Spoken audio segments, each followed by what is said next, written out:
हामी अहिले पोखरामा छौँ। विशेष गरी पोखराको पर्यटनको विषयमा के कुराहरू गर्न गइरहेका छौँ। यहाँको परिचय सहित पोखराको पर्यटनको विषयमा बताइदिनु। नमस्ते, मेरो नाम सन्तोष पोखरेल।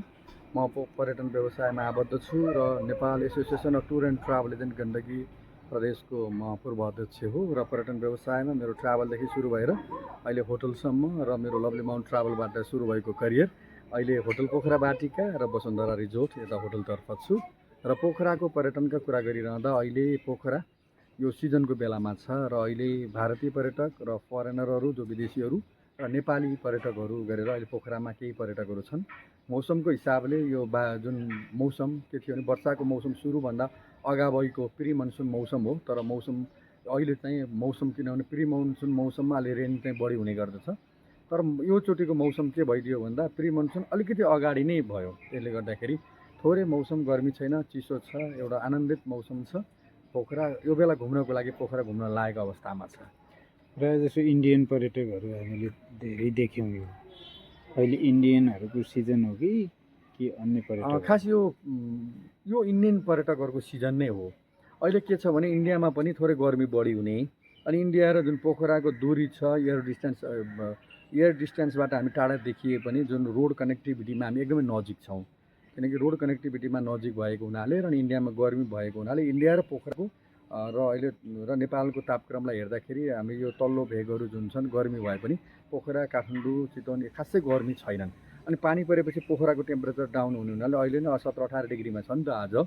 त्यसले गर्दा इन्डियामा भएको टेम्परेचरले गर्दाखेरि 46-47 पुगिसकेका हुनाले उनीहरू घुम्नको लागि पोखरा आउने गर्छन्। र वास्तवमा अहिले यो इन्डियन सिजन हो र इन्डियन सिजनमा नि अरू बेला भन्दा यो बेला इन्डियनहरूको आगमन चाहिँ अलिक बढी नै छ। राम्रो उल्लेखनीय नै छ, उत्साहजनक छ। यति बेला एबिसी भनौँ बेस क्याम्प जानेहरूको पनि घुइँचो लगभग देखिन थालेको छ। के छ यहाँदेखि कति टाढा हो, कसरी जान सकिन्छ त्यो त्यहाँ गइसके? खास यो अहिले इन्डियन पर्यटकहरूको लागि पहिला जस्तो इन्डियन पर्यटकहरू पोखरा आयो भने पोखरा र वरिपरि पोखरा मात्रै घुम्ने गर्दथे भने अहिले नेपाली र इन्डियनहरूले ट्रेकलाई सेकेन्ड प्राथमिकता राख्ने गर्ने थिए अनि फरेनरहरूले ट्रेकलाई फर्स्ट प्राथमिकतामा राख्ने गरिन्थ्यो। तर अहिले के गर्यो भने नेपालीहरू र इन्डियनहरू पनि ट्रेक भनेपछि अहिले रुचाउने भएको हुनाले अहिले मुक्तिनाथ दर्शन गर्न जाने धर्मावलम्बी र तिलिचो अनि अन्नपूर्ण बेस क्याम्प जानेहरूको भिड नै छ।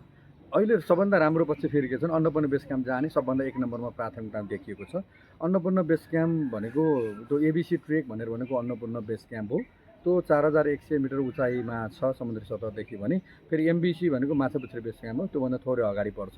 त्यो 3700 मिटरको उचाइमा छ। हामी 835 मिटर 915को हाराहारीमा उचाइबाट त्यहाँ पुग्नुपर्ने हुन्छ। यहाँबाट हामी कहाँ जान्छौँ भने यहाँबाट हामी गाडीमा जाने गर्छौँ बिरेठाँटीसम्म र बिरेठाँटीबाट पनि पहिला पैदल जाने गरिन्थ्यो भने अहिले बिरेठाँटीबाट पनि गाडीमा जान्छौँ।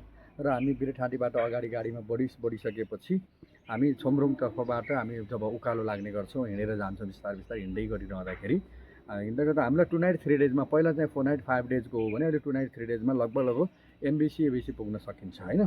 त्यसले गर्दाखेरि जब देउरालीदेखि उकालो लागिन्छ, हिङकुक टाइपदेखि उकालो लागिन्छ, त्यो अलिकति हाई अल्टिट्युडतर्फ लाग्छौँ। हामी 3000भन्दा माथि नै पुगिसकेका हुन्छौँ भने अनि त्यसले गर्दाखेरि एमबिसीमा नि बस्न सकिन्छ, देउरालीमा नि बस्न सकिन्छ, एबिसीमा नि बस्न सकिन्छ। त्यो ठाउँहरूमा प्रत्येक ठाउँमा टी हाउसहरू छन्, होटलहरू छन्। अनि अहिले चाहिँ घुम्नको लागि बेस्ट सिजन छ। यहाँ पानी परे पनि त्यता त्यति धेरै पानी परेको हुँदैन, पानी परिसकेको छैन। अबको 1 महिनापछि त्यहाँ अलि जान सकिँदैन, चिप्लो हुन्छ, लेउ लागेको हुन्छ, जुगाहरू लाग्ने गर्छ। अहिले पनि जुगा अलि लाग्न थालेको छ, त्यो त्यति धेरै चाहिँ छैन। र एबिसी भन्ने बित्तिकै मान्छेहरूलाई के छन्, ओहो धेरै गाह्रो छ होला भन्ने लाग्छ।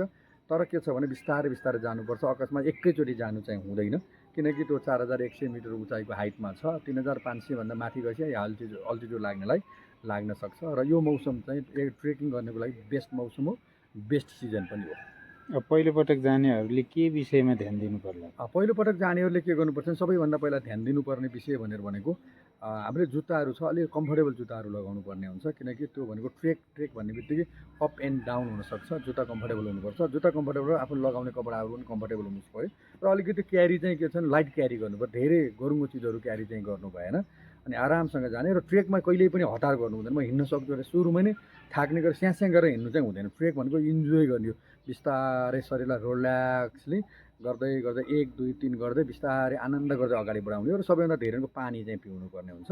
पानी प्रशस्त मात्रामा पानी पिउने, झोलिँदो पदार्थहरू सुपहरू प्रशस्त पिउने, फलफुल छ भने फलफुलहरू अलिक बढी खाने गर्ने चाहिँ सुपहरूलाई बढी प्राथमिकता चाहिँ दिनुपर्ने हुन्छ। त्यसमा अल्कोहल सकेसम्म सेवन नगरेकै राम्रो र माथि गइसकेपछि मासु र अल्कोहल भन्दा पनि अझ भेजहरू खानाहरू खाने गर्ने, पानी चाहिँ बढी पिउने र त्यति गर्दा गर्दै पनि अलिकति आफूलाई टाउको दुख्ला जस्तो भयो, स्ट्रेच हेडाक भन्छ यो, अनि अलिकति आँखाको माथि अलिकति नानी माथि दुख्ला जस्तो भयो, स्यास्या होला जस्तो भयो, अलिक 1-2 पाइला हिँड्दा अलिक बढी स्यास्या फिल भयो भने आफूलाई ट्रेकलाई रोक्नु पऱ्यो। रोकिसकेर अलिकति सुपहरू, लसुनको सुपहरू यस्तो खायो भने पनि अलिकति अल्टिट्युडमा सपोर्ट पनि हुन्छ र पानी पियो भने पनि सपोर्ट हुन्छ, किनकि त्यो अल्टिट्युड लाग्ने भनेको अक्सिजनको कमीले गर्दाखेरि हो। त्यसले गर्दा त्यो भयो भने सावधानी अपनाउनु पऱ्यो, रोकिनु पऱ्यो, बिस्तारै बिस्तारै बिस्तारै जानु पऱ्यो र पनि वाकौक्या आउला जस्तो लाग्यो, घुमाउला जस्तो लाग्यो, धमिलो धमिलो देखिन लाग्यो भने ट्रेकलाई रोक्नु पऱ्यो र अनि सकेसम्म डाउन आउनु पऱ्यो। 200-400 मिटर डाउन आइदिने बित्तिकै शरीरले फेरि रिकभर गर्छ। अनि विचार गर्ने अब अगाडि बढ्दाखेरि फेरि त्यस्तै भयो भने ट्रेक नै क्यान्सल गर्नु पऱ्यो, होइन भने फेरि अगाडि बढ्न सकिन्छ। अघि नै मैले भने ट्रेकमा के गर्नुपर्छ भने हतार गरेर स्यास्या गरेर म आजै सक्छु, म स्ट्रङ छु भन्नु चाहिँ हुँदैन। त्यसमा रिल्याक्सली शरीरलाई एडजस्ट गराउँदै गराउँदै जानुपर्छ, किनकि त्यो प्रकृतिसँग खेल्ने हो नि त। त्यसले गर्दा प्रकृतिसँग रमाउँदै रमाउँदै प्रकृतिसँग खेल्दै खेल्दै हाँस्दै रमाउँदै रमाउँदै जानुपर्छ। र पहिलोचोटि जानेले चाहिँ विशेष गरेर आफूलाई ध्यान दिनुपर्ने भनेको अलिकति हेडाक हुन लाग्यो भने विचार पुर्याउनुपर्छ र अलिक बढी नै हेडाक भयो, टाउको त्यो दुख्न थाल्यो भने अलिक पानीहरू पिउने र विश्राम गर्नुपर्छ। हवस्, यहाँलाई धेरै धेरै धन्यवाद। ल, thank you very much for the opportunity.